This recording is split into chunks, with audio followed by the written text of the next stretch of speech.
Donc, si les gens veulent une guerre au Cameroun, mais ils l'auront. C'est quoi cette affaire? Depuis quand le directeur des impôts se met des affaires électorales? Est-ce que les élections, c'est un traquenard?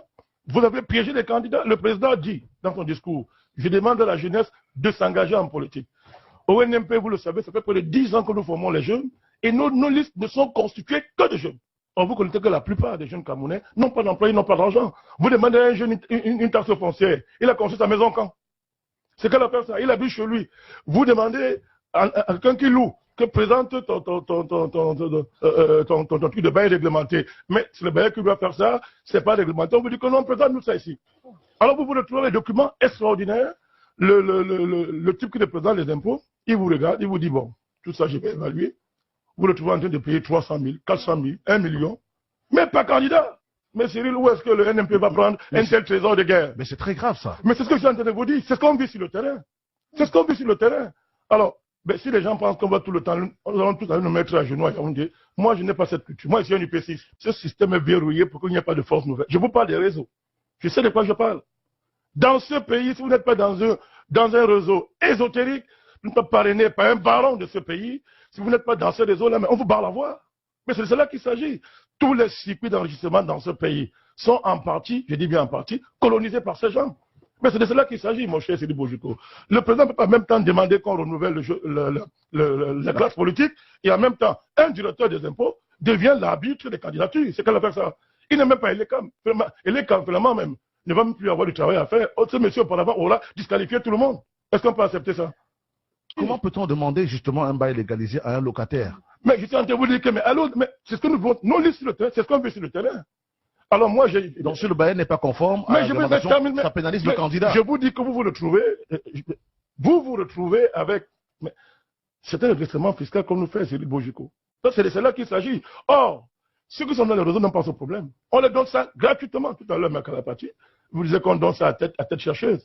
Ils arrivent, ils ont des tours de passe-passe par lesquels ils règlent ça même sans problème. Alors que si vous voulez savoir qui n'est pas réglé dans ce pays avec les impôts, mais vous savez où chercher. Ce sont justement ces gens de ces réseaux. Mais ça ne peut pas continuer comme ça. C'est-à-dire que cet endo-colonna a verrouillé le jeu politique en instaurant la loi de l'argent et la loi des réseaux.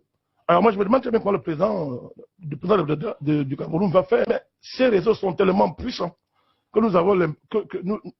il est clair que le jeu politique va continuer à être verrouillé et on risque de se retrouver avec l'Assemblée nationale qui est le symbole de la reconstitution de la grande UNC. Grande UNC, RDPC, SDF, UDC, UNDP, même d'autres forces prétendument nouvelles, mais qui sont tous parrainés par ces réseaux-là. Et ça va produire quoi en dernier ressort? Mais les forces nouvelles que vous constituez, Bardakane, comment allez-vous faire donc pour pouvoir participer à ce jeu politique et démocratique, puisque le peuple vous attend?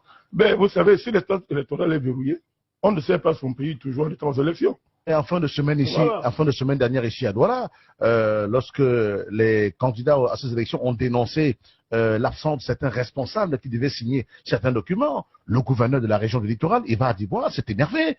Il a été très en colère, a passé des coups de fil à chacun et a demandé à chacun de signer les documents. On a vu des maires signer les documents jusqu'à tard, vendredi soir, et les sous-préfets également. Mais est-ce que vous n'avez pas la possibilité de faire aussi ça? Ben, moi, je n'ai pas la culture d'aller le mettre devant les portes. Nous ne faisons que ça depuis. Nous avons c'est votre droit quand même. Mais nous ne faisons que ça depuis. Vous voulez que je prenne les armes? Vous ne pouvez pas prendre les armes dans... Nous avons notre pays. Au-delà de l'endo-colonna, ce pays a des ressources, a des valeurs, a des acquis extraordinaires qu'il faut préserver. On ne va pas livrer le pays à la folie de l'endo-colonna. Mais le gouverneur nous entend ce matin. Nous crions depuis, nous avons passé des coups de fil, interpellé de gauche à droite. Mais les directeurs des impôts, mais ils sont puissants. Qu'est-ce que vous voulez? Ceux qui l'ont placé là veulent contrôler le jeu. C'est ça qu'il s'agit. Veulent contrôler le jeu politique dans la perspective de la succession du président. C'est de cela qu'il s'agit. Et il y a des gens. Bien sûr, mais comment? Et il y a des gens qui ne sont pas les bienvenus dans cela parce qu'ils ne sont pas contrôlables. On ne les a pas encore initiés. Donc, leur esprit n'est pas sous contrôle. Il faut tout faire pour les esprits. C'est cela qu'il s'agit. Mais il y a un tribunal administratif qui peut régler ça en urgence. Moi, je n'ai pas le temps à perdre. Je n'ai pas l'argent à dépenser devant un tribunal administratif ou bien la Cour suprême. C'est faire exprès tout ça. Ben, on verra. Si ces forces-là croient que par cette manière-là, elles auront le Cameroun, elles se trompent. Le Cameroun, c'est au-delà de tout ça. Elles se trompent. C'est mal connaître ce pays. Et il y a un ensemble de signes qui indiquent que, n'est-ce pas, ce complot de l'endo-colonna ne passera pas au Cameroun. Il y a un ensemble qui le dit, le président est au fait de cela. des forces patriotiques, au sein de l'armée, partout dans la société, partout, sont au fait de cette dynamique-là, mais non, on ne va pas se laisser faire. Si on va avoir un État institutionnel, avec une assemblée de communes colonisée par ces réseaux de l'endocolonat, mais ils auront en face de l'autre pays qui n'est pas dans ces réseaux, qui va s'organiser pour les affronter. Dans tous les pays africains, si vous regardez l'évolution des pays africains, dans des pays où vous avez eu un parti comme le RDPC dans d'autres pays, qui a colonisé l'espace politique pendant des décennies, si c'est mal géré et que le chef n'est plus là, ça finit soit par une guerre civile ou par un chaos. Il faut empêcher ça au Cameroun. Non, c'est pas pour ça. Et comment empêcher ça? Comment empêcher ça? Mais il faut empêcher ça parce qu'il faut empêcher ça par le fait que rapidement, n'est-ce pas, l'endocolonat de ce pays soit neutralisé. Voilà pourquoi, bon, nous on a été, je ne suis pas du RDPC, tout le monde le sait, je ne suis pas béaïste, même si j'ai apporté mon soutien au chef de l'État pour l'intérêt de mon pays. Cette circulaire indique que, bon, il y a une volonté présidentielle pour essayer de prendre en compte cette exigence-là. Mais il faut aller au-delà du volontarisme. Il faut que des mesures sérieuses soient prises pour le neutraliser. Et il y a des gens, il y a des figures qu'il faut envoyer à la retraite dans ce pays. Il faut les neutraliser. Mais c'est de cela qu'il s'agit. Il faut revoir l'architecture politique de d'autres pays. Il faut revoir ça rapidement pour garantir la continuité de l'État et la paix dans ce pays au cas où le président, il n'est pas éternel, monsieur, au cas où il ne sera plus là.